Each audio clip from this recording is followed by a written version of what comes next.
How to reverse money on Capitec app.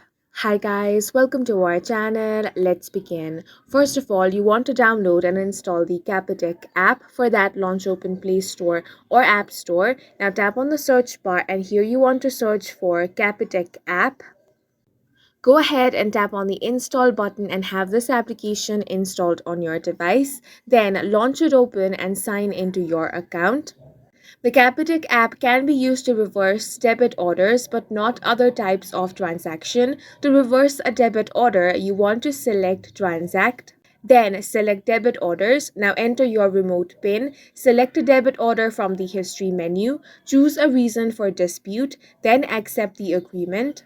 If you need to reverse a non-debit order transaction, you must visit a Capitec branch or call Capitec's customer service. And that's it for this video. If you found it helpful, please make sure to hit the like button and subscribe for more videos like this.